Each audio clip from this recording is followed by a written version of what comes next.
Hello everyone, আসসালামু আলাইকুম। সবাই কেমন আছেন?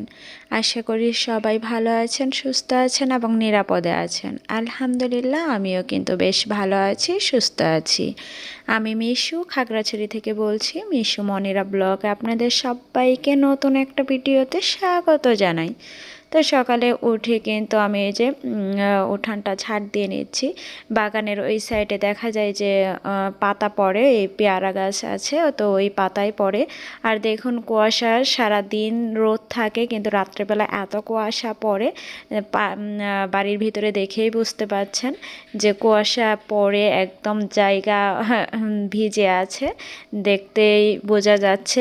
আর সচরাচর কিন্তু সারা দিন রোদ থাকে, মানে শীত বোঝাই যায় না যে শীত আছে, গরমই মনে হয়। আর এই যে আমার রান্নাঘরটা দেখতে পাচ্ছেন, রান্নাঘরটা কেমন হয়ে আছে।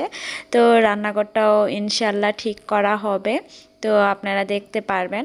আর এইদিকে কিন্তু কথা বলতে বলতে এক পাশে আমি ভালো করে উঠানটা ঝাড় দিয়ে নিয়েছি। তো ভাবলাম যে অন্য পাশেও ঝাড় দিয়ে নেই, সেটাও আপনাদের একটু দেখাই আমার পুরো উঠোনটা। তো একসঙ্গে দেখানো সম্ভব হয় না, মানে পুরো উঠোন একবারে ক্যামেরাতে আসে না। তো যাই হোক, যেহেতু অল্প জায়গা তার জন্যে। আর এই সাইডে সকালে উঠে দেখি এত রোদ থাকে যে মাটি একদম শুকিয়ে কাঠ হয়ে থাকে। তো এর জন্য ভাবলাম সকাল সকাল গাছে পানি দিয়ে নেই, তো সারাদিন একটু ভিজা ভিজা থাকবে। আর এই সাইডে দেখুন, আমি পেঁয়াজ লাগিয়েছিলাম, তো পেঁয়াজের কলিগুলো বের হয়ে গেছে, কলি বলতে পাতা। আর এদিকে আমার গাছে কিন্তু মাশাআল্লাহ অনেক টমেটো ধরেছে, আর এইদিকে কিন্তু একটা ঢেঁড়স ধরেছে। তো যাই হোক, এই পাশে বাগানেও ভাবলাম যে একটু পানি দিয়ে নেই। এইখানে দেখা গেছে যে বেগুন গাছে কিন্তু বেগুনের ফুলও চলে আসছে। তো যাই হোক, ওইদিকে উঠানের সমস্ত কাজ বাজ শেষ করে রুমে চলে এসেছি। আর এই রুমটা কিন্তু সচরাচর আপনাদের সঙ্গে দেখানোই হয় না, কারণ এইখানে ওরকমভাবে কোনো কাজই থাকে না। তো যাই হোক, রুমটা ঝাড় দিয়ে নিচ্ছি। আর আমার সঙ্গে যারা এই পর্যন্ত চলে এসেছেন, একটা লাইক দিতে ভুলে গিয়েছেন, প্লিজ একটা লাইক দিয়ে নেবেন। আর যারা নতুন বন্ধু আজই আমার পরিবারে এসেছেন, প্লিজ সাবস্ক্রাইব করে দিবেন।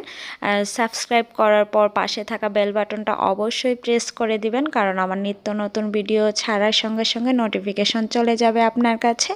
তো যখন ইচ্ছা হবে ভিডিও দেখে নিতে পারবেন। আর যারা অলরেডি এই কাজটা করেছেন তাদেরকে তো অসংখ্য অসংখ্য ধন্যবাদ জানাই। তো যাই হোক, এদিকে কিন্তু আমি ওই পাশের রুমটা ঝাড় দিয়ে নিয়েছি, ঝাড় দিয়ে নিয়ে ভাবলাম এই রুমটাও ঝাড়ু দিয়ে নেই। তো তার আগে কিন্তু আমি ড্রেসিং টেবিলের ওপরে যে জিনিসগুলো ছিল ওগুলোও কিন্তু গুছিয়ে নিয়েছি। আর এইদিকে কয়েলের বাক্স দেখছেন, তো ওটা সচরাচর থাকে, আমি রাত্রে ওটার উপরেই কয়েলটা জ্বালাই। তো যাই হোক, এইদিকে আতপ চাল নিয়ে নিচ্ছি। এই যে দেখতে পাচ্ছেন 2-3 মোট আতপ চাল নিয়ে নিয়েছি। এই চালগুলা দিয়ে কি হবে বলুন তো? মিল্লি ভাত করা হবে, মিল্লি রান্না করব আজ। তো আমি হয়তো বা 2বার রান্না করেছিলাম, আমার হাতের মিল্লি তেমন ভালো লাগে না। তো যাই হোক, তবুও চেষ্টা করব। আর এইদিকে মানে গরমের আভাস না পড়তেই মন চাইলো যে একটু আলু ভর্তা দিয়ে পান্তা ভাত খাই আর কি। তো সেটা ভেবেই কিন্তু আজকে পান্তা ভাত করেছি। পান্তা ভাত দিয়ে আলু ভর্তা খেতে কিন্তু ভীষণ মজার। খাওয়া দাওয়া শেষ করে ভাবলাম যে চাল তো ভিজিয়ে দিয়েছি, এখন তো গরুর মাংস ভিজানোর পালা। তো এইখানে গরুর মাংস বের করে নিচ্ছিলাম, মশলা যে ডিপে রেখেছিলাম সেই মশলাও বের করে নিয়েছি। তো এদিকে কিন্তু গরুর মাংস আমি পলি থেকে ছাড়িয়ে নিচ্ছি, যে পানিতে ভিজিয়ে রাখবো। আর ওইদিকে আমার চাউলটাও কিন্তু ভিজানো হয়ে যাবে, মাংসটাও ছেড়ে যাবে আর কি। তো চাউল ভিজিয়ে তারপর কিন্তু আমি ব্লেন্ডারেই পেস্ট করে নেব, আমার না অবশ্য।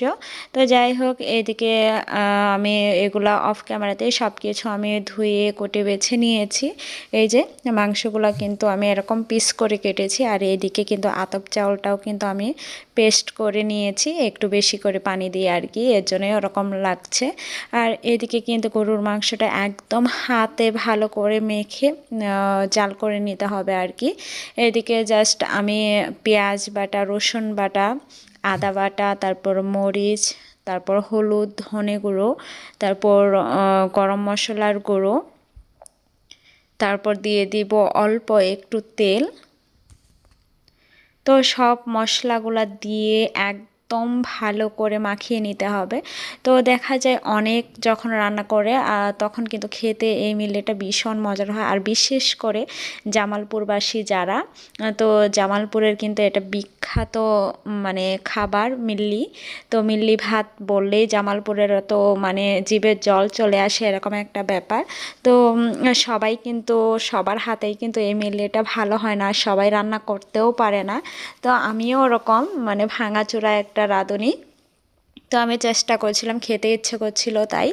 তো এদিকে কিন্তু আমি মাংসগুলো ভালো করে কষিয়ে নিয়েছি, কষিয়ে নিয়ে তারপর কিন্তু আমি এখানে বেশি করে পানি দিয়েছি, পানি দিয়ে ভালো করে জাল করতে হবে। রান্না করতে করতে এদিকে কয়েকটা মেহমান চলে আসছিল, এর জন্য আমি এখানে আপেল কেটে নিয়েছিলাম, চানাচুর দিয়েছিলাম, তারপর বিস্কিট দিয়েছিলাম। তো এগুলা দিয়েছি, দেওয়ার পর কিন্তু আমি বাড়ির ভিতরে চলে এসেছি, এটা কিছুক্ষণ পর। আর এগুলা দেখুন কি করছে আপনাদের ভাইয়া, কিন্তু এখানে আমার লাউ গাছ আছে, যে লাউ গাছের একটা আড় পেতে দিচ্ছে, আর বলতে জাংলা যে বলে, তো সেটাই করে দিচ্ছিল, যে এগুলা কাঠ ছিল, তো কাঠগুলা ফাঁকা ফাঁকা করে লোহা দিয়ে আটকিয়ে জানলাটা দিবে আর কি। তো ও ওইদিকে ওইটা করতে থাক, আর আমার এদিকে রান্নাটাও তো শেষ করতে হবে।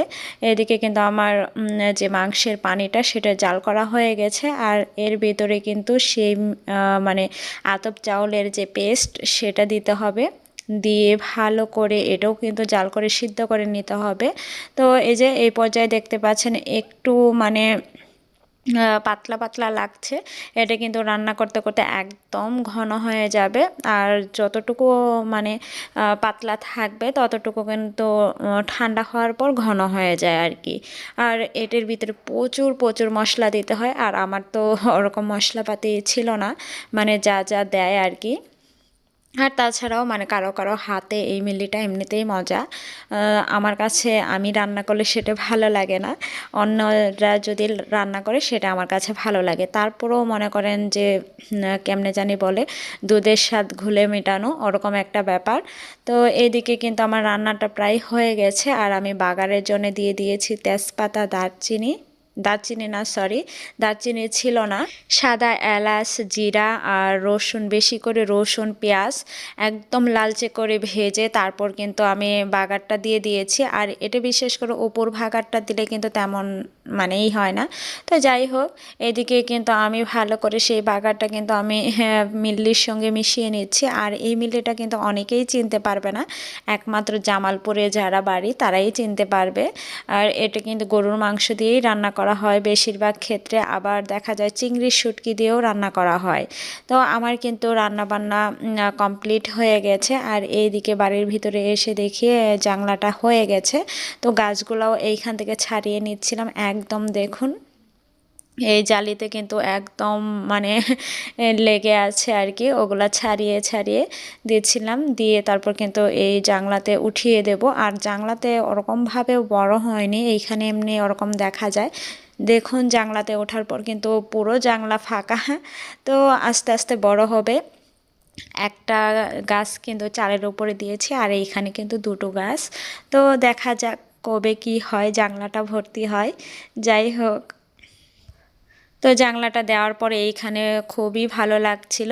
আর মিল্লি ভাত রান্না করার পর তো আর লোভ সামলানোই যাচ্ছে না, ওইদিকে কিন্তু তাড়াহুড়ো করে জানলাটা ওইখানে লাউ গাছটা উঠিয়ে দিয়ে এসেই কিন্তু খেতে বসে গেছি।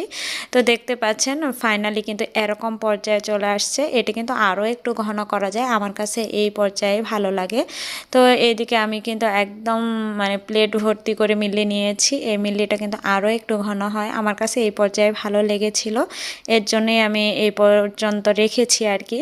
তো আজ এখানেই বিদায় নিচ্ছি সবার থেকে, আল্লাহ হাফেজ।